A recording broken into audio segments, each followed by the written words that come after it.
Here's your daily reminder that the Democrat Party and woke corporations think black people and brown people are too stupid or too helpless to have a photo ID to vote. Hello once again, all my fellow patriots and you filthy leftist stalkers out there. Welcome back to my channel. My name is Angela Box. You're watching Angela's Soapbox, where I always say what you are thinking. If you're not subscribed to the channel, please consider hitting that subscribe button, liking or rumbling this video, commenting on this video, and of course, sharing this video, especially with your filthy leftist friends, because they truly hate my guts, and for me, that's a badge of honor. Okay, as I'm going through my intro, I'm like, what the hell do I want to talk about? And I'm just going to try and consolidate everything into one big ball. Election interference, okay? Because we've got some real crazy stuff going on. So let's just give it to all the deep state actors who think we are as stupid as their little lemmings, shall we? Okay. By the way, I got my hair cut. Fred's like, I like it a little longer. I'm like, it needed a cut. Like, it barely was 2 inches. He's like, I wanted it like an inch longer. I'm like, well, luckily it's hair. It will grow.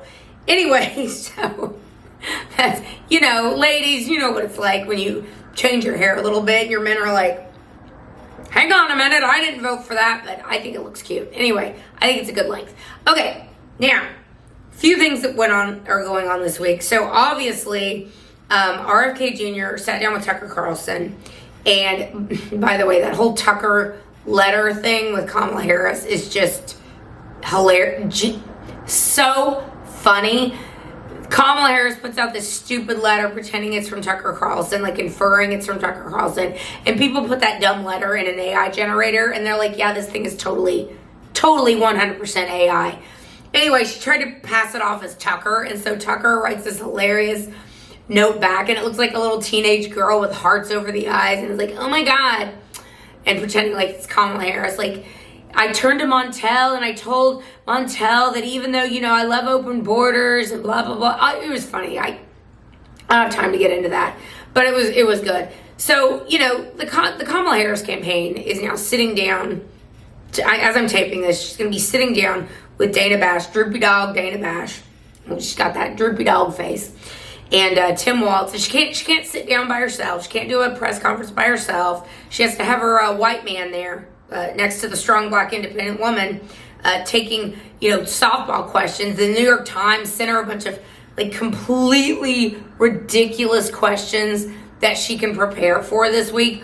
But I will say this, with the debate coming up, she agreed to the ABC debate, and now she's like wanting to change the rules because she wants crib notes. She wants to be able to have notes prepared. She wants to sit down because she's better sitting down than standing up. And Trump's like, no, we're doing the same rules they had set up with Sleepy Joe and this decrepit old sack of potatoes, Joe Biden. We don't want we want microphones muted when it's not your turn to talk, and no audience, just like they had with Joe Biden, which ironically turned out to work in Trump's favor.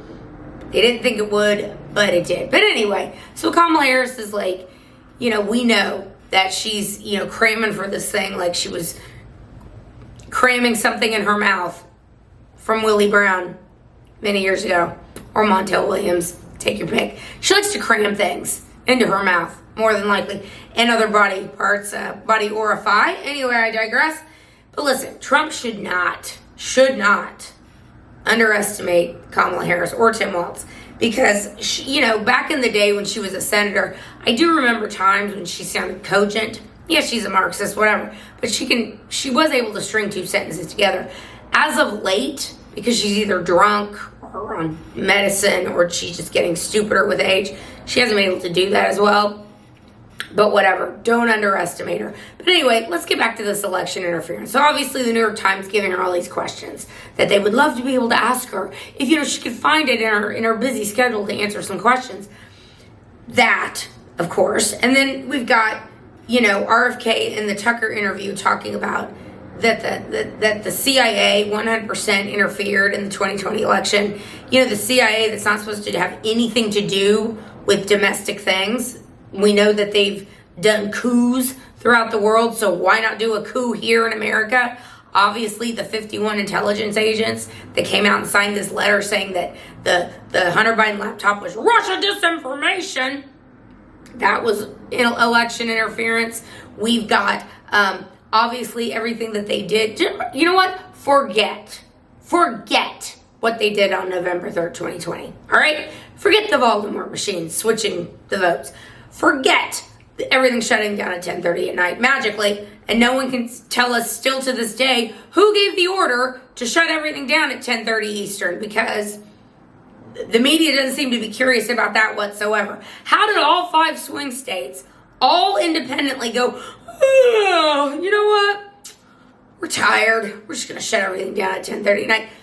Who gave the order to do that? We're not even going to talk about the ballots being dropped into the machines at 1:30 in the morning, the suitcases of ballots being pulled out in Fulton County, dropped in, 98% of them going to Joe Biden. We're not even going to talk about the election workers, the Republican election workers being kicked out. No.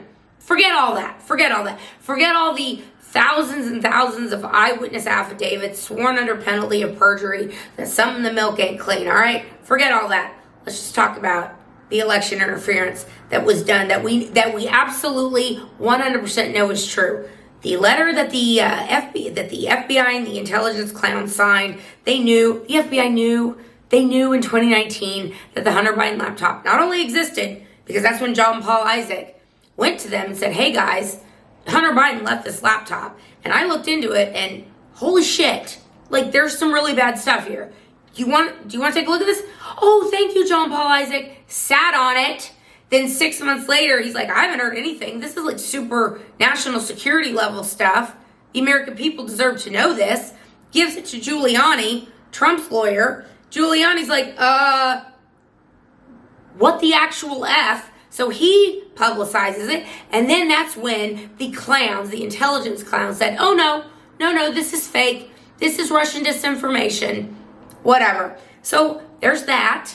Then we've got Mark Zuckerberg now admitting there's receipts that the government, the Biden administration, the FBI, the clowns, the people that perpetrated the Trump-Russia collusion hoax, that said the Ashley Biden diary was Russian disinformation, the Hunter Biden laptop was Russian disinformation, that Donald Trump asking Zelensky to maybe look into this fact that Joe Biden on camera, again, these are not things in dispute. These are with receipts things. Joe Biden on camera, hey, I got the prosecutor looking into my son fired in Ukraine. I said, well, you're not going to get the $1 billion. And the Zelensky or whoever, the Poroshenko, the head of Ukraine at the time was like, does President Obama know about this? And he's like, call him and ask him.